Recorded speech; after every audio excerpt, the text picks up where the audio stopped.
Imagine building $1 million media empire with your spouse, only to find out on your birthday that legally, Yeah, the timing. right, legally you are basically operating on an intern's stipend. It's wild. Today we're doing a deep dive into what happens when an internet empire gets a divorce. Yeah, we're pulling from TMZ, Fox News, Digzerto, Wikipedia, and this really fascinating legal analysis from the Chapman Law Review. And the mission for you today, as you listen, is to just unpack this incredibly messy intersection where, digital influencers, marriage, and the law collide. It is such a fascinating collision, too, because human beings are basically acting as literal corporate assets now. It makes untangling everything incredibly complicated. Oh, totally. So let's lay out the filing details first, because they paint just a wild picture. According to TMZ, Lena Nersesian, who you probably know online as Lena the Plug, filed for divorce from Adam22 on June 1st. Which is her actual birthday. For her birthday, and she filed without a lawyer and listed their official separation date as April 15th.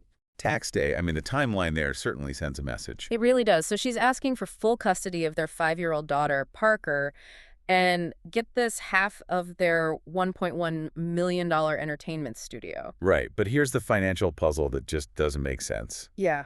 She claims she lives on a $3,000 monthly allowance. Wow. And she has zero access to their actual financial resources. Okay, let's unpack this. I mean, it's like being the co-star of a massive blockbuster movie, but suddenly finding out you're only getting, like, a background extras day rate. Exactly. The contradiction there is staggering. You have a top-tier OnlyFans creator and the co-builder of a massive adult content brand who is stating on a legal document that she's entirely locked out of the financial realities of her own empire. She literally noted that all the numbers in her filing are just estimates because she genuinely does not know where the money is housed. It's crazy. And because their relationship was the bedrock of their content, the separation instantly became content too. Right.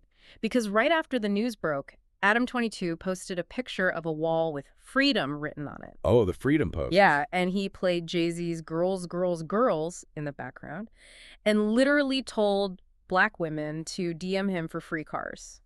That is just such an aggressive, highly visible pivot. Totally. But the business reality behind that post is what really stands out to me.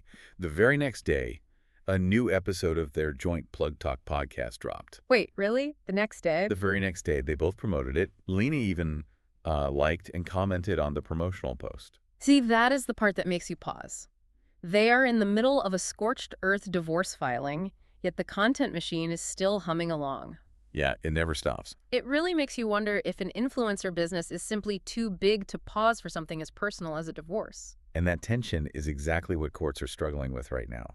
Because, I mean, how do you divide a brand name? Right. You can physically split a $1.1 million studio, but you can't just saw a YouTube channel in half.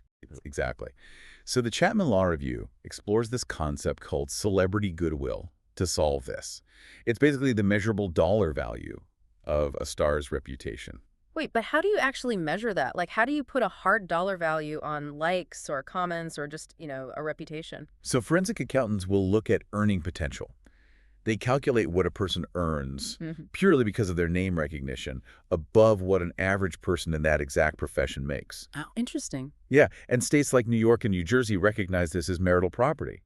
They look at whether the silent partner, spouse, helped build that fame. But wait, they live in California. If California historically refuses to recognize celebrity goodwill as divisible property, why would her lawyers even try to go after half the studio or the brand? Isn't that just a legal dead end? Well, historically, yes. California argues you can't just transfer or sell a person's reputation like a physical asset. Yeah. But the legal argument is actively evolving right now. Lawyers are now arguing that if a spouse sacrificed their own independent trajectory to build the public persona of their partner, equity demands they get compensated for that enhanced earning capacity. So they aren't trying to split the person. Right. They are trying to split the revenue engine that the person became during the marriage. Exactly, which completely reframes how we look at public lives. It does. And the public commodification of private lives isn't just an influencer problem anymore. It is causing structural fractures everywhere. You see people treating their personal relationships or even their political careers